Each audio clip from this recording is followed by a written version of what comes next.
আসসালামু আলাইকুম প্রিয় দর্শক, আপনাদেরকে শুভেচ্ছা সহ আমন্ত্রণ জানাচ্ছি বাংলাভিউ সংবাদে। সাথে আছি আমি সাকলিন হক। প্রথমেই শিরোনাম। আওয়ামী লীগের প্রেসিডিয়াম সদস্য সাবেক স্বাস্থ্যমন্ত্রী মোহাম্মদ নাসিম আর নেই, রোববার বনানী কবরস্থানে দাফন। অপ্রতিরোধ্য গতিতে বাড়ছে করোনা আক্রান্তের সংখ্যা, সংক্রমণে চীনকেও পেছনে ফেলল বাংলাদেশ। সিলেটে করোনা চিকিৎসার জন্য 1000 শয্যার আইসোলেশনের পরিকল্পনা, প্রবাসীদের সহায়তার আশ্বাস। করোনা ভাইরাসে আক্রান্ত হয়ে দেশে আরও 44 জনের প্রাণহানি, নতুন আক্রান্ত 2856 জন। সিলেটে ক্রমেই ভয়ঙ্কর হয়ে উঠছে মহামারী করোনা, এখন পর্যন্ত সিলেট বিভাগে মারা গেছেন 46 জন। ওসমানী ল্যাবে সিলেটের আরও 40 জনের করোনা শনাক্ত, মোট আক্রান্ত 1300 ছাড়িয়েছে। সুস্থ হয়ে উঠেছেন করোনা ভাইরাসে আক্রান্ত সিলেট সিটি কর্পোরেশনের সাবেক mayor Badruddin Ahmad Kamran. Bangladesh musicians foundation Sylhet জেলা শাখার খাদ্য সামগ্রী বিতরণ।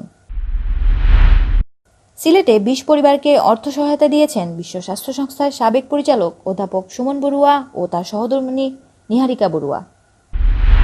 এতক্ষণ শুনছিলেন শিরোনাম, এখন বিস্তারিত। আওয়ামী লীগের প্রেসিডিয়াম সদস্য 14 দলের মুখপাত্র ও সাবেক স্বাস্থ্যমন্ত্রী মোহাম্মদ নাসিম আর নেই। শনিবার সকালে চিকিৎসাধীন অবস্থায় তিনি শেষ নিঃশ্বাস ত্যাগ করেন। ইন্না লিল্লাহি ওয়া ইন্না ইলাইহি রাজিউন। রোববার বনানী কবরস্থানে তাকে দাফন করা হবে। গত 1 জুন জ্বর কাশি সহ করোনা ভাইরাসের লক্ষণ নিয়ে ঢাকার হাসপাতালে ভর্তি হন মোহাম্মদ নাসিম। রাতে করোনা পরীক্ষার ফল পজিটিভ আসে। কয়েকদিনের চিকিৎসা শেষে তিনি করোনামুক্ত হন, কিন্তু শুক্রবার ভোর 5:30টায় মোহাম্মদ নাসিমের ব্রেইন স্ট্রোক হয়। হাসপাতালের নিউরোসার্জন অধ্যাপক রাজিউল হকের নেতৃত্বে কয়েক ঘন্টায় তার অস্ত্রোপচার সফল হয়। স্ট্রোকের পর থেকেই তিনি অচেতন অবস্থায় ভেন্টিলেশন সাপোর্টে ছিলেন। আওয়ামী লীগের সভাপতিমণ্ডলীর সদস্য নাসিমের বয়স হয়েছিল 72 বছর। তিনি স্ত্রী ও 3 সন্তান সহ অসংখ্য গুণগ্রাহী ও রাজনৈতিক অনুসারী রেখে গেছেন। সারা বিশ্বের অবস্থায় টালমাটাল করোনা ভাইরাসে দেশে দেশে আক্রান্ত ও মৃত্যুর মিছিল থামছে না। এদিকে বাংলাদেশে করোনা ভাইরাসের সংক্রমণ চীনকেও ছাড়িয়ে গেছে। বাংলাদেশে প্রতিনিয়ত বাড়ছে করোনায় আক্রান্ত ও মৃত্যুর সংখ্যা। শুরুতে ধীরে হলেও গত কয়েকদিন থেকে অপ্রতিরোধ্যভাবে বাড়ছে ভাইরাসটির সংক্রমণ। ইতিমধ্যেই করোনা আক্রান্ত হয়ে শনাক্ত হয়েছেন 84,000-এর বেশি মানুষ। মোট প্রাণহানি ঘটেছে 1100-এরও বেশি মানুষের। ফলে করোনা আক্রান্তের দিক থেকে বাংলাদেশ টপকে গেল চীনকেও। চীনে প্রথম করোনার সূচনা হয়েছিল। এ পর্যন্ত দেশটিতে শনাক্তের সংখ্যা 83,075 জন, আর দেশটিতে করোনায় মারা গেছেন 4,000-এরও বেশি মানুষ। বাংলাদেশের ঠিক ওপরেই আছে কানাডা। দেশটিতে আক্রান্তের সংখ্যা প্রায় 1 লক্ষ। তার উপরেই আছে সৌদি আরব। গত বছরের ডিসেম্বরে চীনে করোনা ভাইরাসের সংক্রমণ নিশ্চিত হওয়া গেলেও বাংলাদেশে ভাইরাসটি শনাক্ত হয় গত 8 মার্চ। ওই দিন 3 জন করোনা রোগী শনাক্ত হওয়ার কথা জানিয়েছিল স্বাস্থ্য অধিদপ্তর। সিলেটে বেড়েই চলেছে করোনা উপসর্গ ও আক্রান্ত হওয়া রোগীর সংখ্যা। রোগীতে ভরে গেছে সিলেট বিভাগের একমাত্র করোনা হাসপাতাল শহীদ শামসুদ্দিন আহমদ হাসপাতালও। বেসরকারি 2টি হাসপাতালে করোনার চিকিৎসা শুরু হলেও তা ব্যয়বহুল হয় সবার পক্ষে চিকিৎসা নেওয়া সম্ভব হচ্ছে না। এই অবস্থায় সিলেটে 1000 শয্যার একটি আইসোলেশন সেন্টার স্থাপনের উদ্যোগ নেওয়া হয়েছে। পাশাপাশি আরও 2টি সরকারি হাসপাতালেও আইসোলেশনের ব্যবস্থা করা হচ্ছে।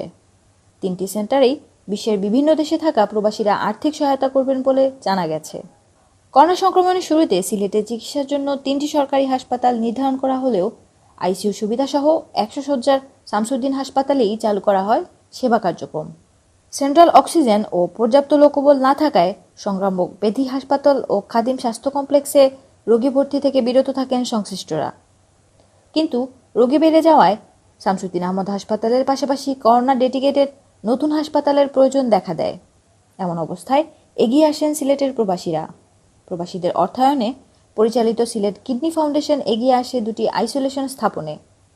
স্থানীয় প্রশাসনের সহায়তায় তারা 31 শয্যার খাদিম স্বাস্থ্য কমপ্লেক্স ও 50 শয্যার দক্ষিণ সুরমা উপজেলা স্বাস্থ্য কমপ্লেক্সে আইসোলেশন সেবা চালুর উদ্যোগ নিয়েছে। 2টি হাসপাতাল পরিচালনার জন্য তারা জনবল নিয়োগের বিজ্ঞপ্তিও দিয়েছে। এদিকে করোনা আক্রান্তের সংখ্যা আশঙ্কাজনকভাবে বেড়ে যাওয়ায় একটি বৃহৎ আইসোলেশন সেন্টার স্থাপনের উদ্যোগ নিয়েছে স্থানীয় প্রশাসন। সিলেট নগরীর মাছিমপুরস্থ আবুল মাল আব্দুল মুহিত ক্রীড়া কমপ্লেক্সে 1000 শয্যার এই আইসোলেশন সেন্টার স্থাপনের পরিকল্পনা নিয়েছে জেলা প্রশাসন। সম্প্রতি স্বাস্থ্য অধিদপ্তরে নিজেদের পরিকল্পনার কথা জানিয়ে প্রস্তাব পাঠিয়েছে জেলা প্রশাসন। ওই প্রস্তাবনায় বলা হয়েছে, আবুল মাল আব্দুল মুহিত ক্রীড়া কমপ্লেক্সে 1000 শয্যার একটি আইসোলেশন সেন্টার স্থাপনের সকল সুযোগ সুবিধা রয়েছে।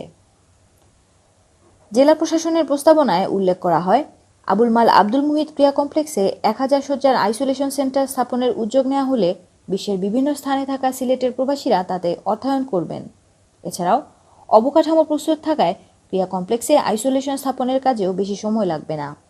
একসাথে 1000 শয্যার আইসোলেশন সেন্টার হলে এক ছাদের নিচে অধিক সংখ্যক রোগীকে সেবা দেওয়া যাবে বলেও জেলা প্রশাসনের প্রস্তাবনায় উল্লেখ করা হয়।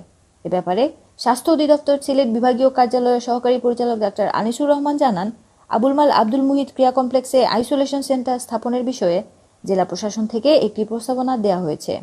সেখানে আইসোলেশন সেন্টার স্থাপনে প্রবাসীরা অর্থায়নে আগ্রহী বলেও উল্লেখ করা হয়। বিষয়টি গুরুত্ব দিয়ে চিন্তাভাবনা করা হচ্ছে। একসাথে বড় একটি আইসোলেশন সেন্টার করা গেলে সিলেটে করোনা চিকিৎসার সংকট মোটামুটি কেটে যাবে। দেশে করোনা ভাইরাসে আক্রান্ত হয়ে গত 24 ঘন্টায় আরও 44 জন প্রাণ হারিয়েছেন। এ নিয়ে ভাইরাসটিতে মৃতের সংখ্যা দাঁড়ালো 1139 জনে।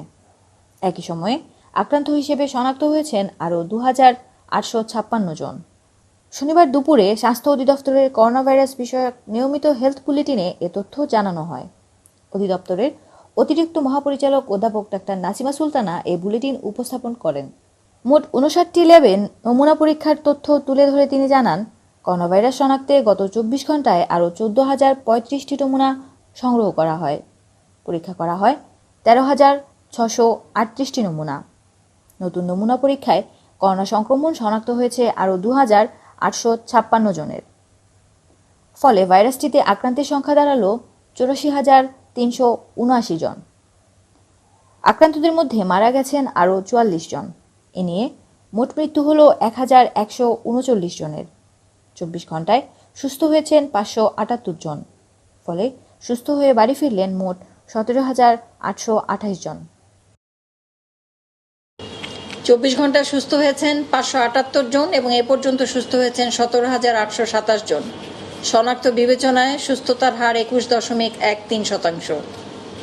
মৃত্যুবরণ করেছেন 24 ঘন্টায় 44 জন, এ পর্যন্ত 1139 জন। শনাক্ত বিবেচনায় মৃত্যুর হার 1.35%। সিলেটে ক্রমেই ভয়ঙ্কর হয়ে উঠছে মহামারী করোনা। প্রতিদিনই ভাইরাসটিতে আক্রান্ত হচ্ছেন মানুষ, হারাচ্ছেন প্রাণ।